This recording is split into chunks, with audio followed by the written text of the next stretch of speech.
राम राम जी मेरे प्यारे साथियों। जय हिंद, जय भारत। आइए एक छोटी सी कहानी लेके चलते हैं जिसे आप लोग ध्यानपूर्वक सुनेंगे और मेरी गलतियों को क्षमा करेंगे। धन्यवाद। कहानी उस समय की है जिस समय किसी किसान का खेत पका हुआ खड़ा था। गेहूं की फसल बो रखी थी उसमें, और गेहूं की फसल पक चुकी थी। और उसी दौरान जिस किसान का खेत था, उस किसान ने अपने बच्चों के समेत सबको कहा कि ऐसा है, घर का खेत पक चुका है और कल से इसकी कटाई की शुरू करते हैं। तो एक चिड़िया उसी खेत में, मतलब अपने बच्चों के समेत रह रही थी। तो वो चिड़िया ने सोचा कि अब ये खेत पक गया है, ये कटेगा, तो अब यहाँ से निकल के चलना तो है ही है। तो वो चिड़िया बहुत समझदार थी और उस चिड़िया ने उस किसान की बातों को सुन लिया। और चिड़िया सोची रात बेरात पता नहीं कितने टाइम, काश्तकार तो काश्तकार है, जब जिसको मौका मिलेगा उतना टाइम उसको काटेगा, तो क्यों अपने परिवार को नष्ट करूं। तो वो चिड़िया बहुत समझदार थी। वो चिड़िया अपने बच्चों को लेकर एक दूसरी जगह अपना निवास स्थान खोजने लगी। तो खोजते खोजते एक नदी के किनारे पहुंच गई और उस नदी के किनारे दो वृक्ष खड़े थे। तो दो वृक्ष जब खड़े थे तो वो चिड़िया एक वृक्ष से पूछने लगी कि भैया, अगर आपकी इजाज़त हो तो मैं अपने परिवार के समेत क्या घोंसला बनाकर रह सकती हूँ आपके ऊपर। तो वो वृक्ष ने साफ इनकार कर दिया। वो वृक्ष ने इनकार इसलिए कर दिया क्योंकि उसकी जड़ें मजबूत नहीं थी, क्योंकि बारिश आने का मौसम था।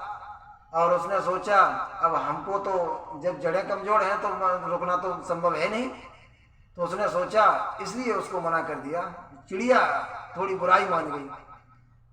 तो वो अपना मुंह फुलाती हुई और वहीं नजदीक दूसरा पेड़ खड़ा था, उस पेड़ से पूछने लगी वही बात। उस पेड़ से कहा कि भैया, हमको अगर आपकी इजाज़त हो तो हम अपने बच्चों के समेत आपके ऊपर अपना घोंसला बनाकर रह सकती हूँ।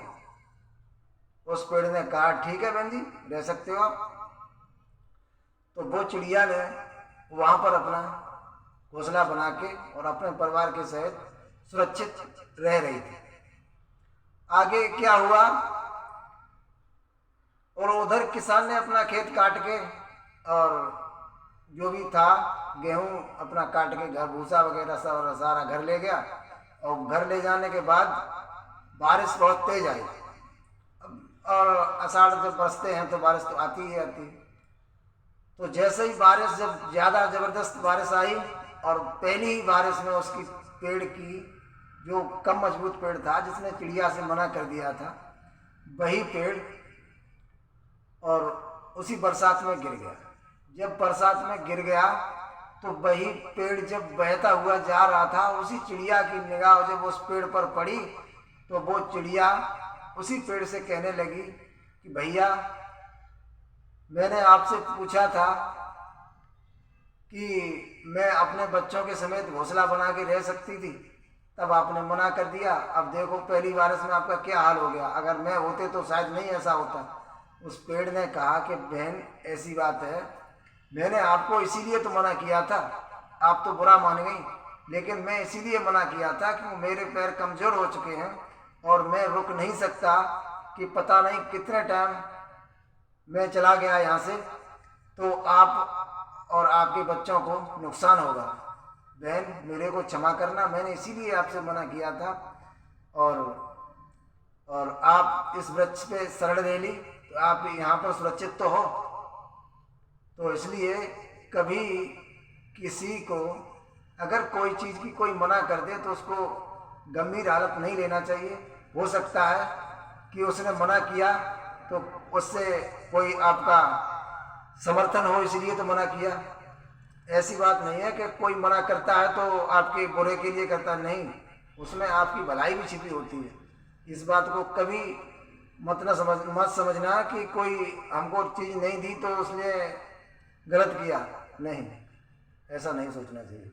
तो इससे हमको यही सीख लेनी चाहिए कि अगर किसी ने 10 बार चीज़ दी है और उसने एक बार मना भी कर दिया तो ये मत सोचो कि उसने दिया नहीं, हो सकता है उसके पास उपलब्ध न हो और किसी कारणवश उसने मना किया है, वो आपको अच्छा ही हो सकता है।